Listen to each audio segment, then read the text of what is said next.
this series?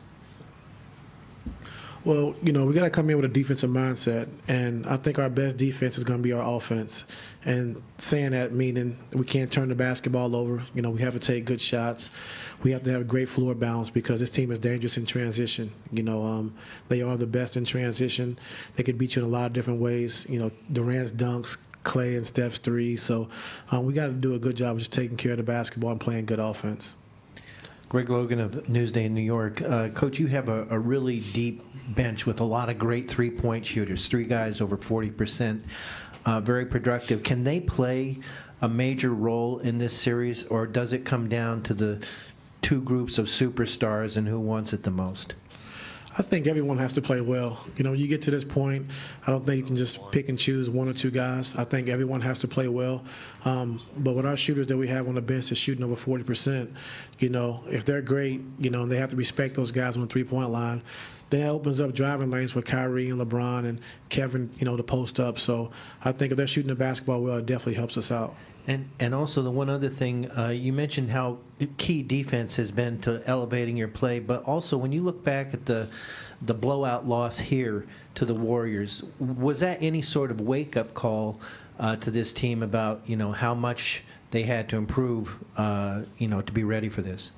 Well, that was a bad game for us, and they really kicked our butt. And we didn't come in with the right mindset. I thought defensively, just overall, we didn't come in with the right mindset of, this team was, we beat them on Christmas Day, so they were waiting for us, and they were, trying to get some get back, and they came out to prove a point, and they did. So seeing that game, and guys understand that game one tomorrow, if we're not ready to play, if our minds are not right, the same thing could happen. So I think, turning that page, I think guys are locked in and focused now, and they understand where we're at as a team, the way we've been playing in the playoffs, and we understand it's a dangerous team we're playing across the room. So our guys will be ready. Third row in the center.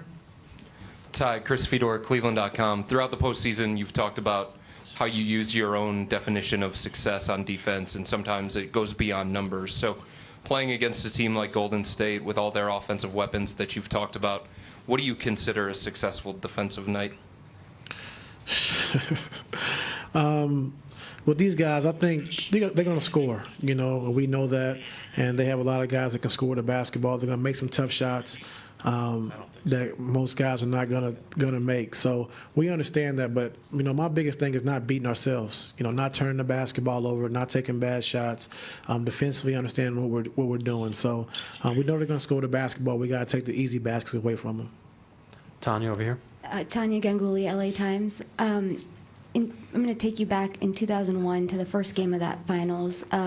Your defense on Iverson was a big part of why that game was close at the end.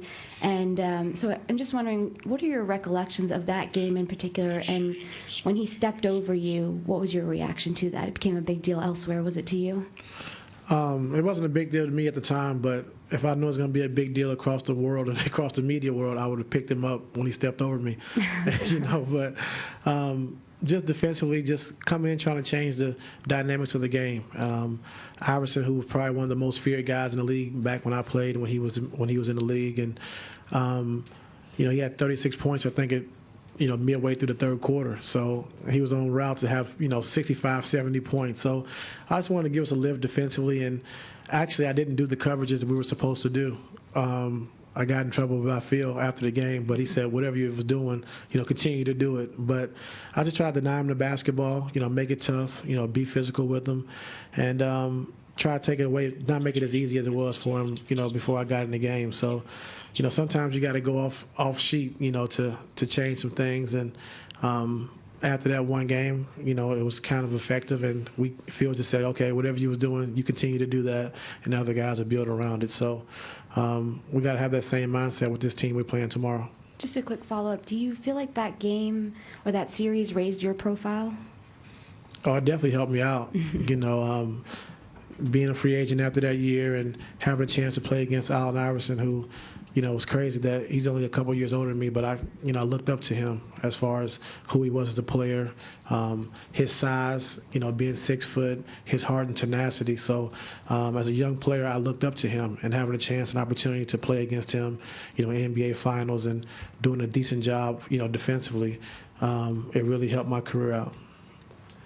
Dave and Tim, last two questions. Dave McMenamin, ESPN. Ty, when you coached Kyrie going into this series and assessed the matchup with Steph Curry, do you let him loose and say, make this a one-on-one thing, relish the challenge, take him on both sides of the ball, or do you have to go away from that, or just how do you kind of coach that matchup?